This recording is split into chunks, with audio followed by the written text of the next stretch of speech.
Graphic material, including offensive language. Viewer discretion is advised.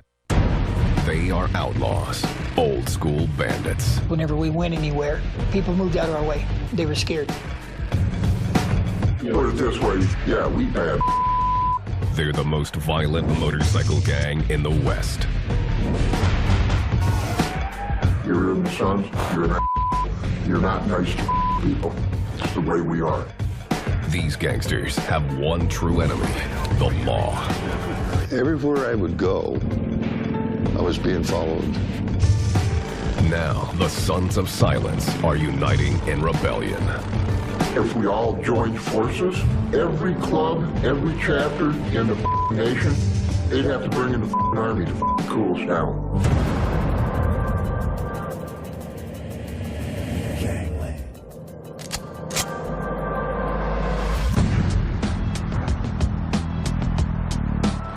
Colorado Springs, Colorado. This is a military town, home to the Air Force Academy and the Army's Fort Carson. It's clean, green, and beautiful. In 2006, Money Magazine named Colorado Springs America's best place to live. But amid the beauty is the outlaw motorcycle gang, the Sons of Silence. There were too many times that I've seen people come up and get in brothers' faces, say, "You guys think you're tough, don't you?" Wrong thing to say. No wonder why they got beat up. The Sons are one percenters, a criminal brotherhood that's proud of its outlaw image. They do not follow society's laws.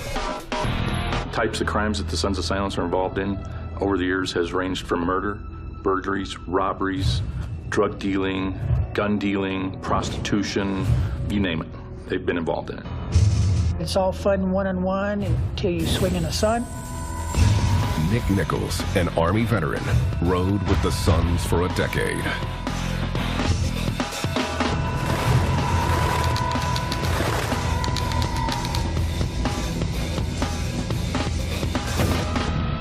Growing up, he was constantly moving, so Nichols was drawn to the gang for its stability and sense of family.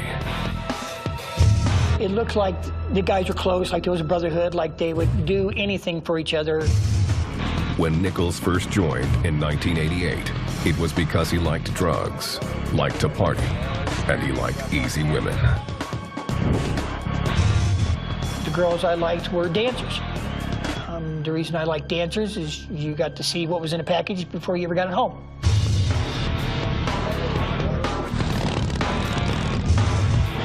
Big Larry asked to have his identity concealed.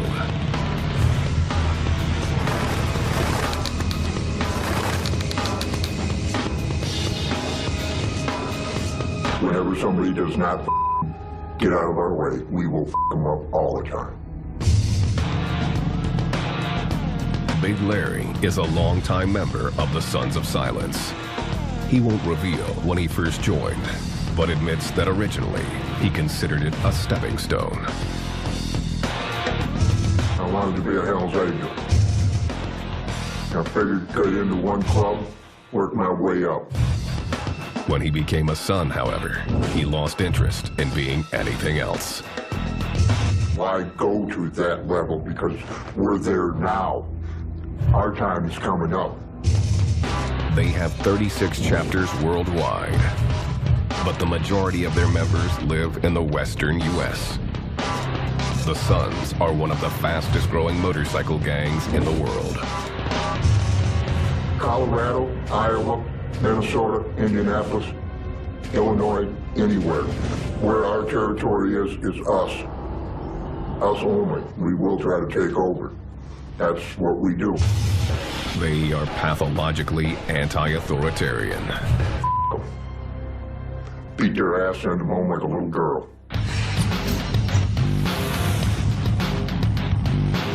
The Sons are known to traffic in weapons, stolen bike parts, and drugs. The main drug of choice in the club is speed. There were times when I was awake for 3 or 4 days at a shot. We sell a lot of cocaine, but our drug that we sell most of is crystal meth, because that is our money.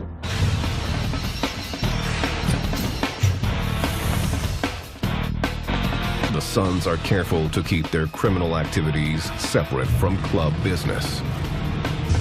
A lot of brothers are pretty secretive about what they got going on. They could be involved in stuff that other brothers have no idea about. I've always done crimes by myself.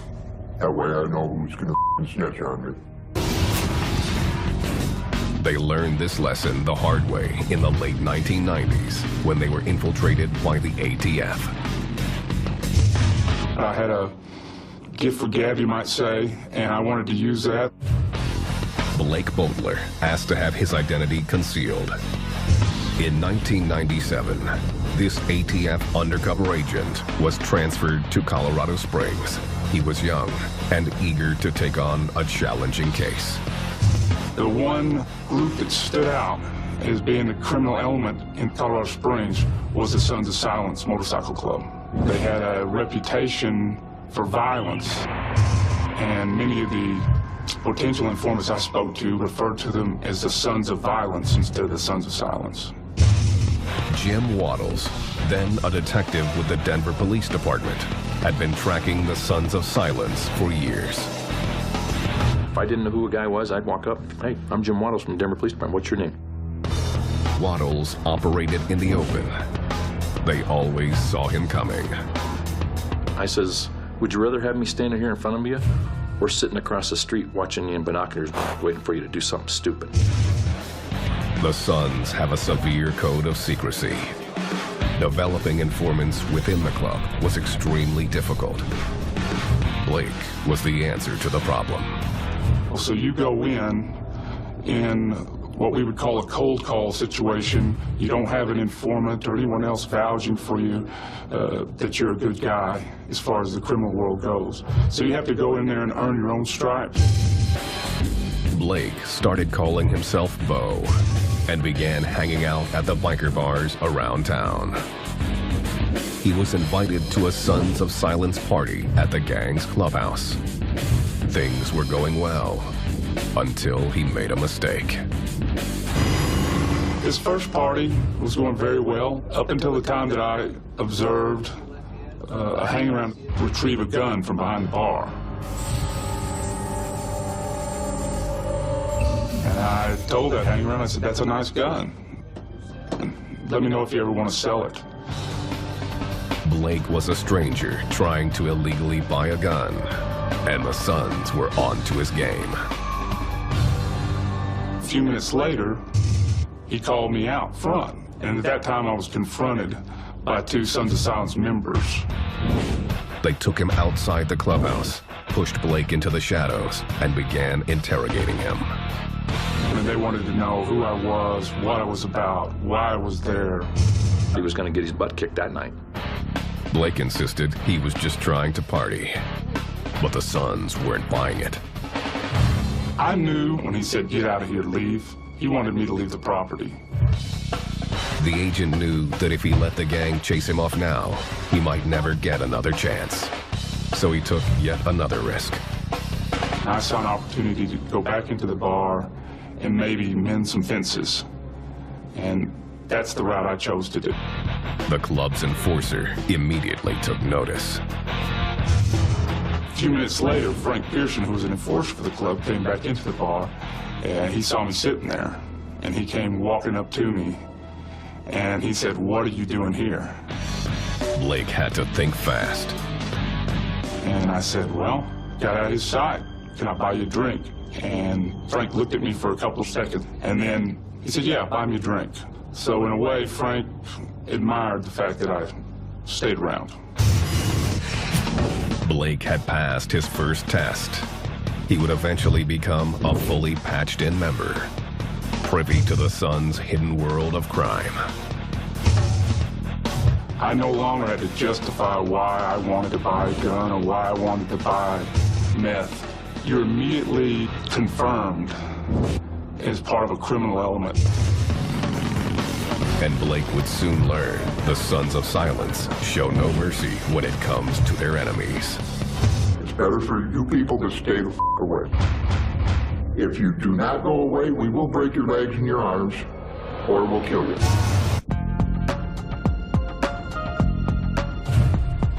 Colorado Springs is the suburban American dream. It has no ghetto and little crime. The crime it does have usually involves the Sons of Silence, a gang that rules through intimidation. Any disrespect, you jump, you take care of business. Somebody f***s with your brother never hits the f***ing ground, you take him out. This is the way of the Sons of Silence. The gang has been around for 40 years, but few members know the origins of the club. In my book, it could have been God that started the Sons of Silence, because the Sons of Silence are the best club out there. The founder of the club is a reclusive 69-year-old named Bruce Richardson, known simply as the Dude.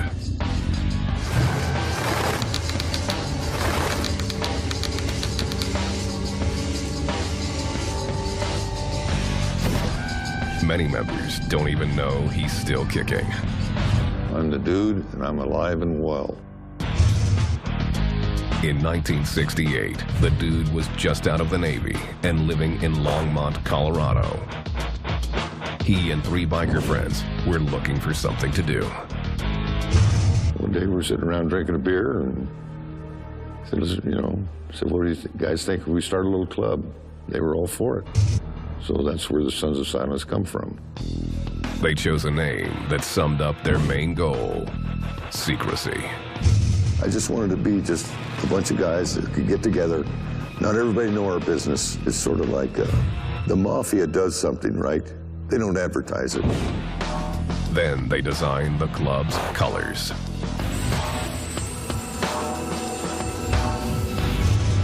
Their inspiration came from a classic American institution.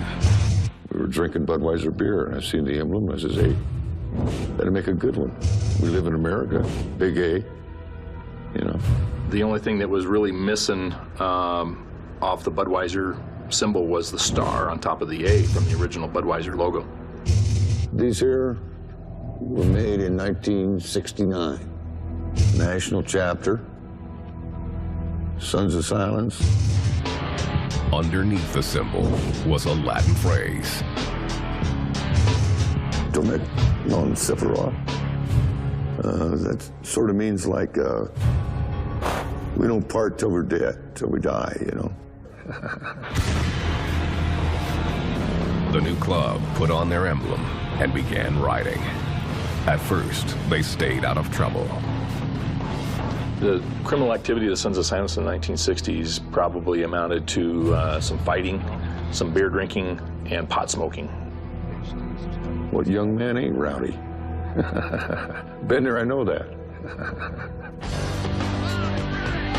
The club had an intimidating image, especially in Colorado, which didn't have motorcycle gangs. It didn't take long for word to spread. Soon, bikers across the state were starting their own chapters.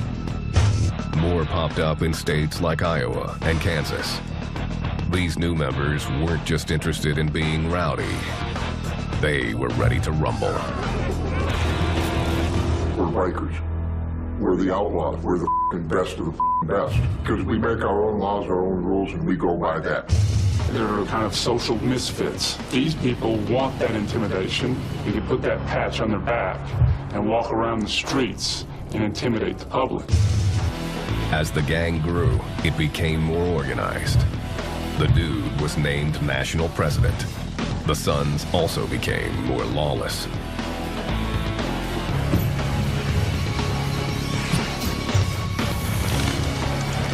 In 1971, tensions between the Sons and local law enforcement finally erupted. There was a group of Sons of Silence members who had been indicted in Colorado Springs on conspiracy charges to kidnap and murder the wives and daughter of a police detective. The dude claims a police captain was giving the Colorado Springs chapter trouble and says he tried to have a calm sit-down to work out the differences. They would give me a bunch of shit. And I just said, well, I'll just pull in everybody from every chapter into this town, see how you like that.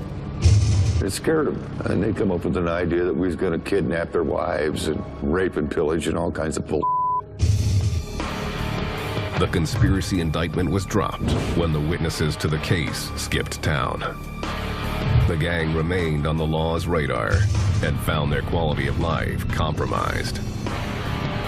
Everywhere I would go, I was being followed. Law enforcement. Everywhere. In 1974, the dude made a decision. He was out. He turned the club over to new officers and rode off into the sunset.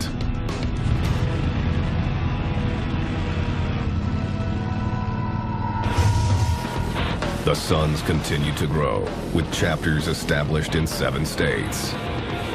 They began battling with other motorcycle clubs over drug turf. In Indiana, they were clashing with the outlaw motorcycle gang, who saw them as newcomers. In March 1980, the Outlaws invited the Sons to a party at their clubhouse. The peace proposal didn't go as planned. The Outlaws told them to take their guns off. The Sons of Silence felt disrespected. They weren't allowed to bring their guns into the Outlaws clubhouse, and they refused and left. The Sons decided to take action. Some calls were made back to Colorado.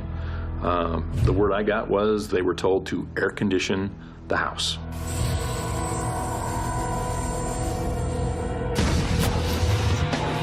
Five members of the Sons went back to the Outlaw Clubhouse and opened fire. The Outlaws' national vice president, Thomas Satan Reeves, was shot in the head and killed. This ATF surveillance video shows longtime Sons member Steve Cresson claiming to be involved in the murder. Yeah, he stuck his head above the 2-story. Upstairs, the 2-story. He stuck his head above the windowsill. Top of that come clean off. Despite the apparent confession, the ATF never prosecuted, and no one was charged with the murder. The Sons of Silence declared war on the Outlaws and began to hunt them down. If any outlaws came around here or we were somewhere, we were supposed to take care of them. How deep is the love for your mother? That's how the f***ing hostility is between Sons of Silence and the f***ing Outlaws. The Outlaws sought their revenge. In October 1980, 2 Sons members were fired on while riding their bikes with their girlfriends. One of the women was killed.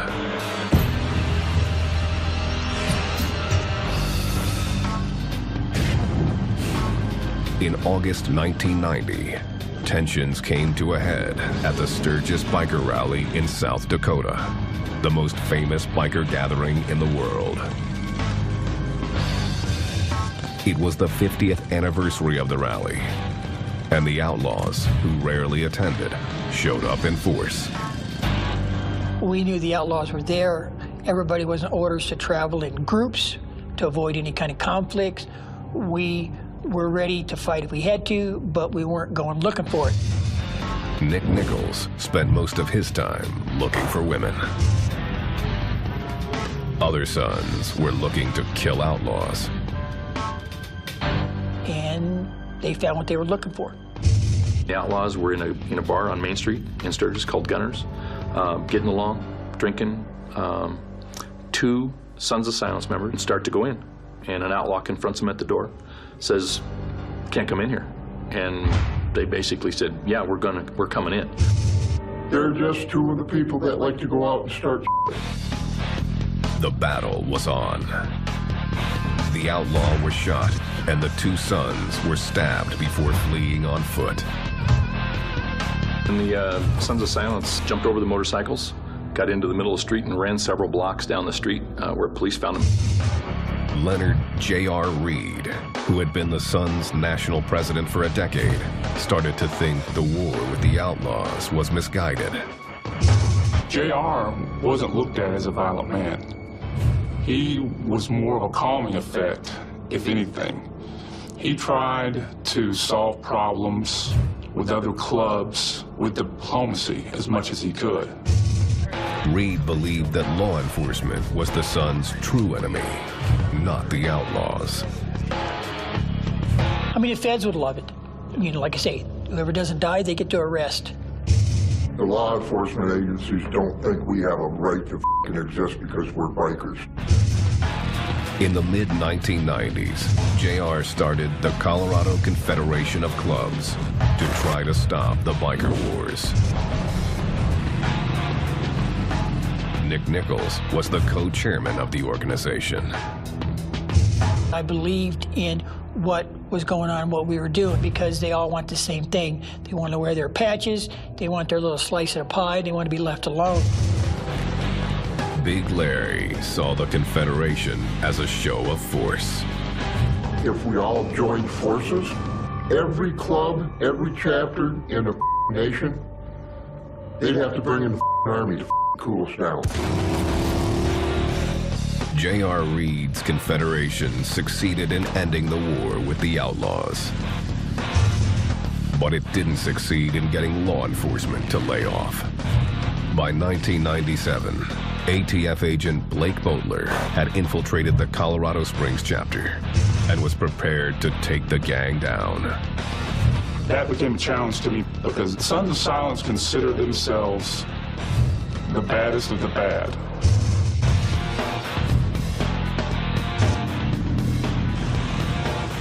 Colorado Springs. The outlaw motorcycle gang, Sons of Silence, runs this city through intimidation and force. The club's rules are its doctrine, its patch, its most sacred image. I love my mother. I would do anything to keep my patch on my back. I would damn near kill my mom to keep it.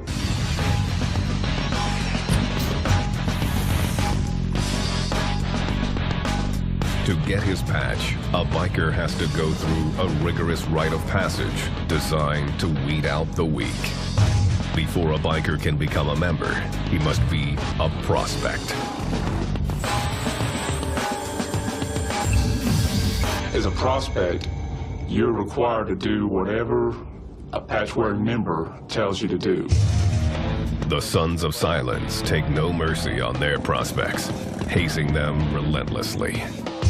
The Sons of Silence are kind of a throwback in the outlaw motorcycle gang world.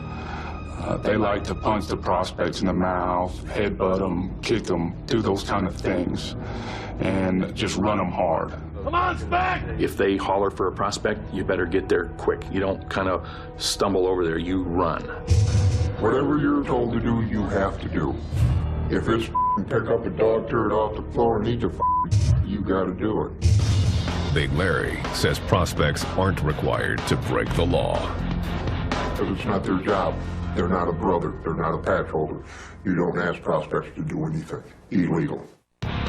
There is a loose interpretation of what illegal actually means. One of the duties is to help out patch holders get whatever they want, but also to assault anyone that they tell you to assault. When undercover agent Blake Boatler was prospecting, a patched member ordered him to go after a civilian who was bothering him at a motorcycle rally. He said, prospect, go clock that guy, which in our vernacular means go knock him out. If I don't do what he says, I'm gonna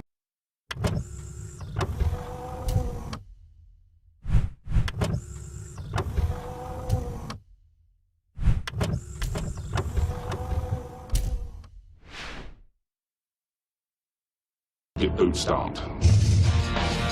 Blake had just seconds to figure out his next step. If he broke the law, it would mean the end of his case.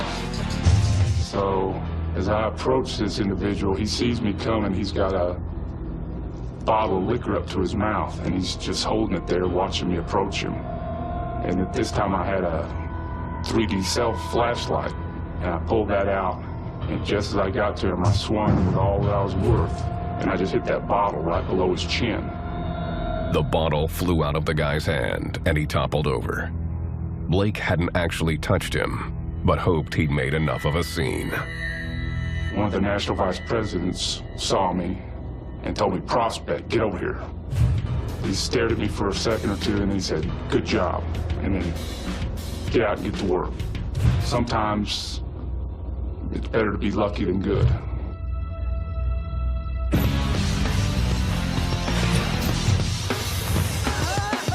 Only after a prospect makes it through these hurdles and is voted in by 100% of the chapter membership does he get his patch. The Suns award them yearly at Sturgis, their most important mandatory run.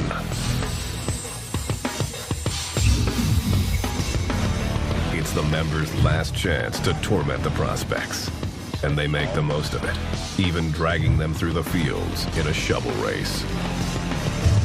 Then the club offers the patch, but only if the prospect can take it away from the entire group. That's about the only time in the club where you're pretty much free to hit anybody. President, enforcer, how bad do you want that patch? Once he's patched in, the new member goes out for his first ride in full colors. Only then is he introduced to the other traditions and rules of the Sons of Silence.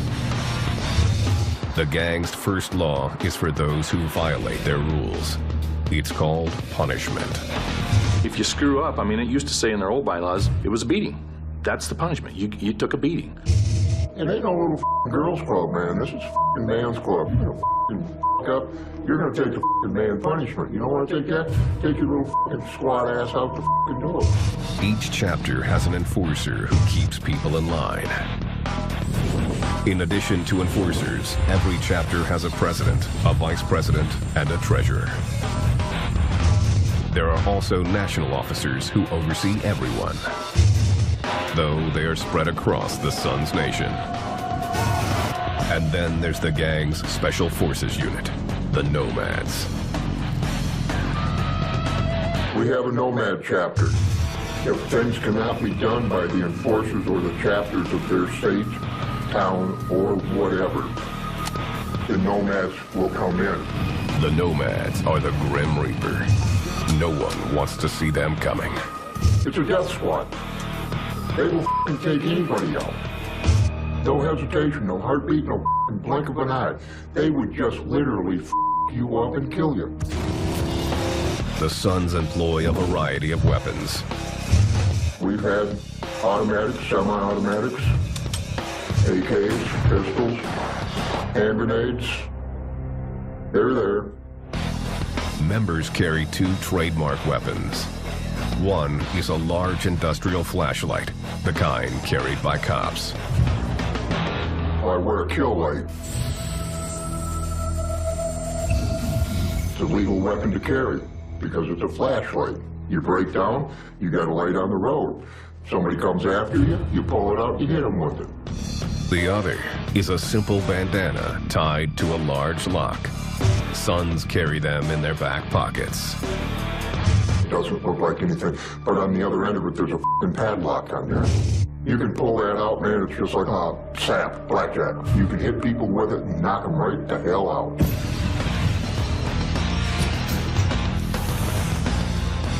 Weapons aren't the only way to recognize gang members. They all wear gear that brands them as Suns, including undercover agent Blake Boatler. This is my Sons of Silence vest that I wore throughout the undercover operation. The vest is covered with patches, each with a different meaning. Down at the bottom is a number 13 patch, and that number 13 designates the 13th letter of the alphabet, which is the letter M. M stands for methamphetamine, the Suns' drug of choice.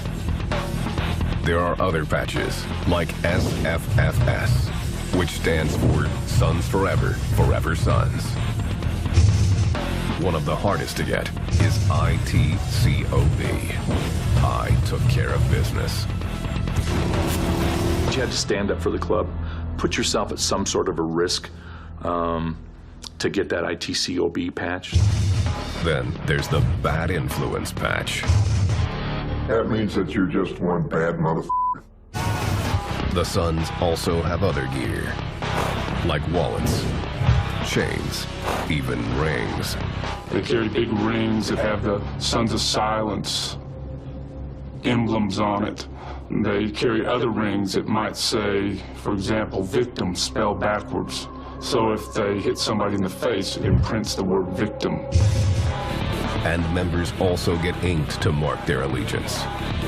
Those who have been in the club for 10 years are eligible for a tat of the club patch. But if they leave in bad standing, the club takes back everything with the Sons' name on it, even the ink. Hope to God we don't find you, because we will cut the fucker off you. We will cut the fucking whole thing right off your arm. With a knife, with a razor blade, whatever. We will take it off. Everything is club property. Weapons, patches, even women. They have no status unless they become someone's old lady. Blake Boatler had an old lady of his own when he infiltrated the club in 1998. I had an old lady that wore a property buckle for me, who happened to be a special agent with ATF. Just to help me out in that role, my story was more like I was rebelling from a wealthy family and was attracted to that type of culture. Carrie DePiro was Blake's backup. It was not an easy assignment for a female ATF agent. You're supposed to just keep your mouth shut, and I was coached by Agent Boatler to keep it zipped, or else he'd have to keep me in line in front of them. If I had a misslip of the tongue or made any other kind of mistake to give them an idea that either one of us were federal agents, it would have been a fatal mistake for both of us. It didn't make the job any easier. You'll always have to expect the other members to be able to feel like they can take liberties with you. It happened less after Agent Boatler became a patched member than before, and that's when I was able to wear my little belt that says property of Bo, and that's exactly what it means. Carrie wasn't the only ATF agent Blake brought in. He also introduced the Sons to his partner, Cole.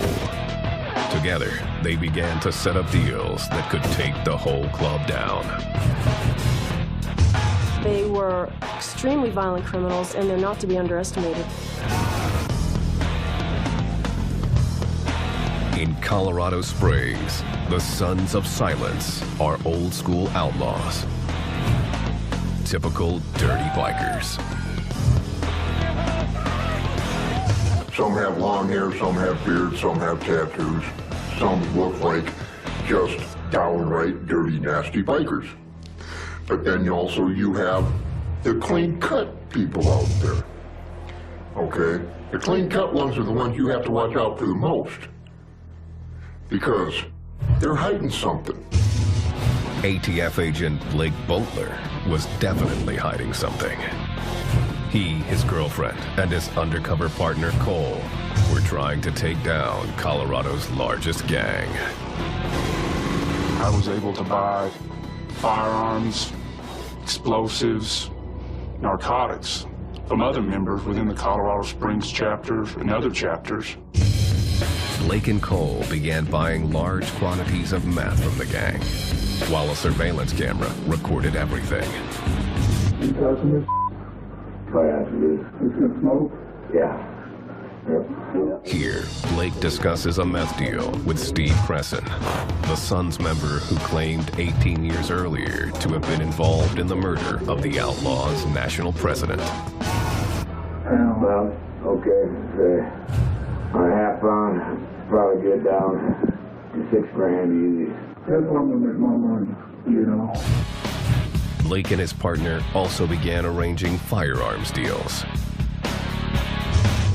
I think you can get an ATF number for him and register him. This surveillance video shows him negotiating a sale. The fire's from the open position.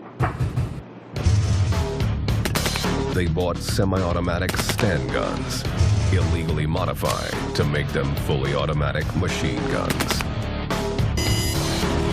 Pull on up here? Yeah, back there. Oh, you put that.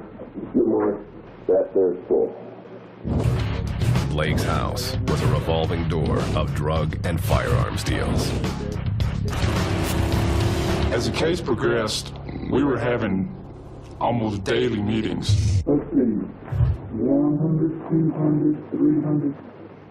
This was going on over the weekends, over holidays. 900, 1,000. I just turned these today. Good job. He'll be well.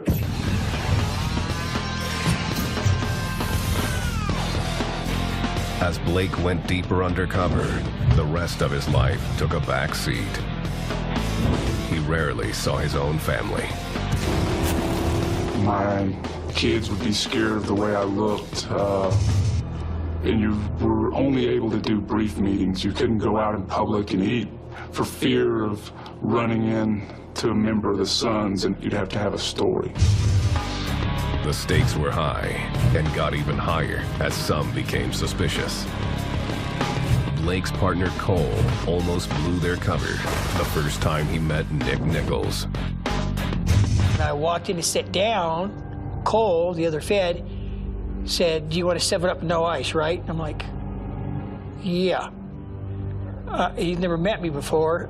I thought it kind of strange that he knew what I drank. Either he was really on top of it or he did his homework. Nichols wasn't the only one. In the middle of one gun deal, Blake was confronted by the national president, J.R. Reed. J.R. approached me and asked me, "What government agency do you work for with all these guns you've been buying?" And I looked him square in the eye and said, "I work for the Gun Reclamation Board," and laughed. And he looked at me for just a few seconds, and then he too laughed. And I knew then that he'd bought that. By 1999, Blake and Cole had been working undercover for almost 2 years. Cole and I talked quite a bit towards the end of the investigation as to when we would close this out. We were both tired. It had been a long 2 years. In October, the ATF finally decided to conclude the investigation and roll up the Sons of Silence. Warrants were prepared for 21 members of the gang, including longtime national president J.R. Reed. Finally, on October 7th, Blake went into the gang's clubhouse early in the morning to disable the security systems. I was to take the club shotgun out from behind the bar. I was to disconnect the surveillance cameras, electronic beams that were set up. For the first time in 2 years, he took off his son's colors and put on his ATF uniform. Only a few hours before, I'd been a patch-wearing son standing in that clubhouse. Now, I was back to who I really am, which is a patch-wearing special agent with ATF. For 2 days, Blake and the ATF raided Sons of Silence chapters across the state of Colorado.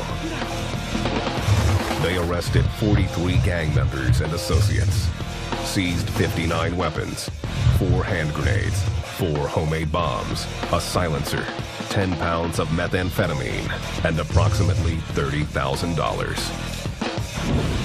In addition, agents seized the clubhouses in Colorado Springs and Commerce City. The raid stunned the public. I think it opened up people's eyes that, geez, you know, these guys are selling bombs and machine guns and selling all these drugs. They slipped in. They put a f***ing damper on our When it was over, ATF officials said they had ended the Sons of Silence reign of terror in Colorado. The Sons quietly disagreed. Us, we're bikers. We're the f***ing best of the f***ing best. They didn't take us down, we're still here.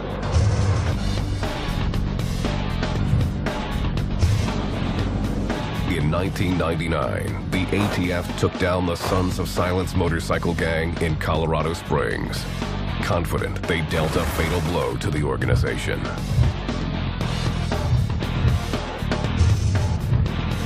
Then, in 2003, after serving 18 months in prison, J.R. Reed, the gang's president of 22 years, died from heart disease. The whole Sons Nation showed up to pay tribute.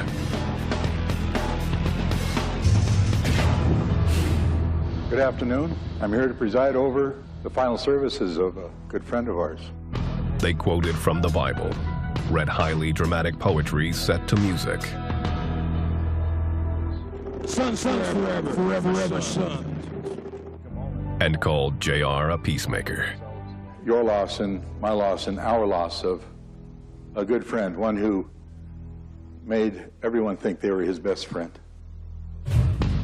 Detective Jim Waddles was in the crowd, keeping an eye on things.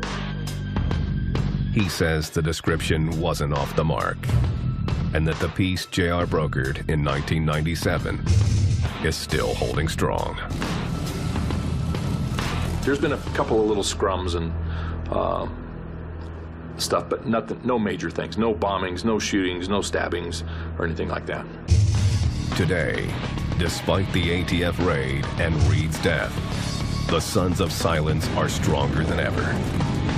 Undercover agent Blake Bowler, who put 2 years into building the ATF's case against the gang, says their numbers are at an all-time high. The Sons of Silence opened up additional chapters in additional states the years following the takedown on this investigation. So at this time, I would estimate that the Sons of Silence are probably larger now than they were back in 1999. Like I said, we are not going to go anywhere. Prepare our hearts and our spirits to receive of you. Not everyone has stayed with the gang. 10-year member Nick Nichols became a born-again Christian.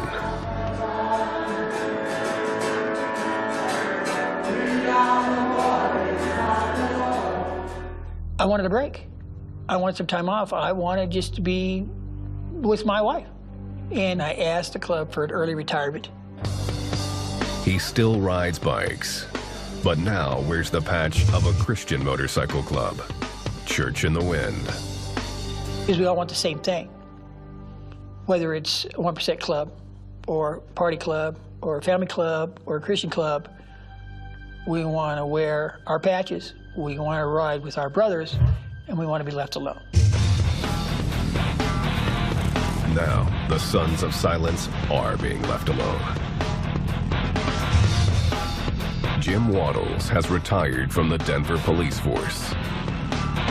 Since then, no one has kept the same close eye on the motorcycle gang. I was working bikers 90% of the time. Nobody's taken that over since then. Most of the old Denver Police Intelligence files were destroyed after I left. You know, my opinion is, being the Sons of Silence that I am, and Waddles being gone, it's not like having a proctologist up your ass anymore. Waddles occasionally shows up at the Denver Swap Meet, an annual gathering where all the bike clubs sell merchandise and recruit new members. It's a money-making endeavor for the club. Same with the Banditos and Hells Angels. Did you want to talk to me? No, I was with them, not you. Good, how are you? Real good. Did you get this? Make sure you get that. The Sons are as secretive as ever and are flying under the radar. If nobody's watching these guys, they're free to do whatever they want. It's a point not lost on the Sons of Silence. We are growing. We will prosper more. We will have more members coming in. We're always looking out for ourselves. The number one, the best, the Sons of Silence. And the